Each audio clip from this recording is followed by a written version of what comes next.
problem. Let's go ahead and get into this weekend recap and just kind of see what happened since we kind of slowed things down on Friday and got into Saturday and Sunday. And yeah, let's go ahead and break this down a little bit. Right now we're sitting on the 4 hours, so a little bit bigger time frame.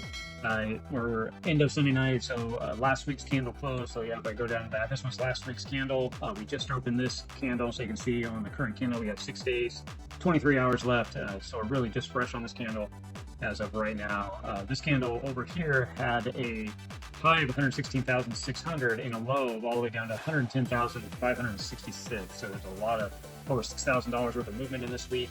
A very strong climb up. It does look like we could easily set back a little bit here. So if you're looking at the bigger picture, you're trying to find possible kind of what's going on. We could see something like this, right? And kind of building something out here. We could also just be looking at these higher target zones that you can see I have on the map already drawn on here in the charts, but we had a lot of resistance right up in this area, which is right around that 119,000 basically range. So if we drew a line straight out, we could just be building along this and start building before we do a bigger breakout. We'll have to kind of watch and see where we're at in this process, because you could also be starting to draw this kind of stuff here on the weekly and start saying, well, we ran up and went sideways and we started to break down. Now that is a possibility. We'll have to kind of see. This is a large time frame, so a lot can happen. But it's just food for thought as we're looking at the price action. But for us, we really are breaking it down. We're not looking at that bigger time frame like that. We just set this up so we can analyze our lower time frames throughout the week.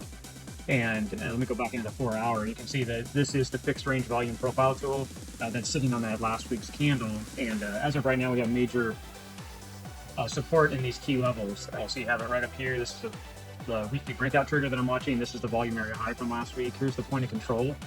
You can see that it fought up here for a while last week, all through this price action. So that is the point of control right up through here. And then we also have our lower area, which is 112,000, basically 500, which has been a lot of support if you look at the last 2 or so weeks. So this could easily pull back down into that key area on the higher time frames, and just really just looking at a reset. So that's just kind of giving us a future picture of this coming week, and we'll analyze these key levels. So if you're just kind of drawing 2 lines in the sand, and if we just kind of stay in between these, that would be great. But you do have some strong resistance from the week at 116,600, and you have some strong support at right around that 110,600 area. So right in that strong sideways movement. If we break down off of either one of these, it's going to show some movement down, or it'll show some movement up if we can break back up. Now we do have a midpoint range that we're watching right in here in the middle. If you look at the 4 hours right here where our 200 is, this could easily come down. We could kind of sit here and never really get down in this lower area. We'll just have to kind of watch and see. The reason I'm laying these areas out though, just so we can have some larger area of support, which we know there's strong targets as we trade throughout the week. So let's go ahead and go into the 15-minute and take a look at the price action. So you can see Thursday we ran up, and then Friday we did one more push, and we hit that major resistance that we've been talking about for this coming week that we were just going over. And you can see the weekend, it's nice because we really held above this key level of support right through here, right around the 115,500 level, which is a key line in the sand. And now you can see that we're testing the last little bit of it. So we're not a lot left. Now, if you're going to analyze price action, like we always do, you can see that 200 was coming up and everything was kind of riding along the 200. So it didn't come down and touch it, but if you looked at, if you could move this up, all these points were kind of touching that line, if I can move that line up.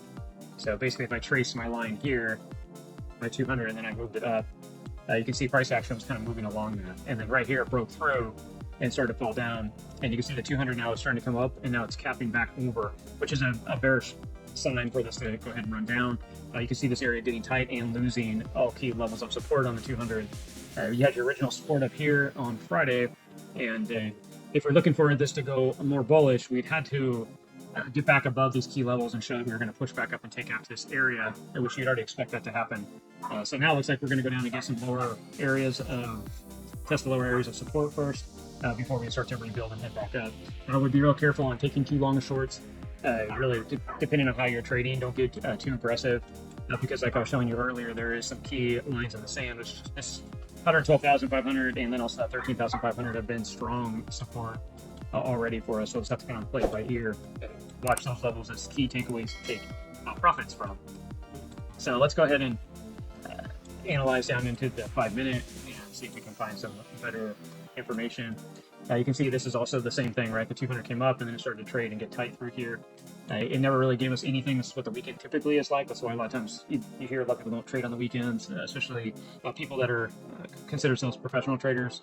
If opportunity shows its head on the weekend, if things were setting up and it kind of starts to front run, say on the Sunday afternoon or whatever, that does always something to look at. Which it kind of did do that here.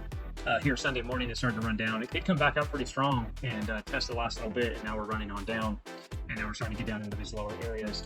We'll have to watch to see how things move out instead for Monday for us as well. So there's nothing for me to point out really for trade opportunity unless you were really trading tight for the weekend, which again is you gotta be careful because there's just not a lot of buyers, a lot of volume in the market. But you can't see you lost this key level, back tested it. Normally this would have fallen out, but then it comes back tested again. This is where people get whipsawed a lot in the market. It's always hard to read. So for me to point out things, you can see it after the fact, but during live trading, this is very hard to get into and take advantage of. And then you can see the rest of the Saturday into the Sunday, it was just playing along with the 215 and telling you it was kind of like, hey, I'm going to go up, no, I'm going to go back down. Even throughout Sunday, it didn't, for it to run back up, there was no reason for it to. Right through here was already giving up, and I wouldn't have been surprised if it just back tested right through here and kept going down. So that's where you gotta be careful. Now we're open back up and trying to get back into the week, take advantage of it. So that's about it, guys, for the recap. Kind of showed you look for the week ahead. So you're watching these key levels that I gave out here in this video. You can go back and pause it and take a look at it.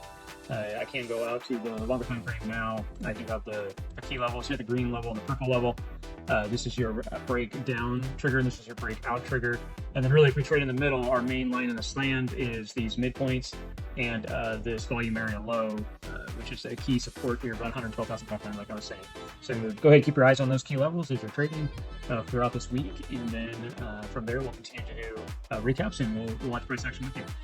So we will see you guys in the next video. Go ahead and like, subscribe, put any comments if you have any questions, check out the channel, all the good stuff. That's how we go to share with others, is by keeping the algorithm in Google up and running. So that's about it, guys. Have a great week coming up, and we'll talk to you soon. Thank you.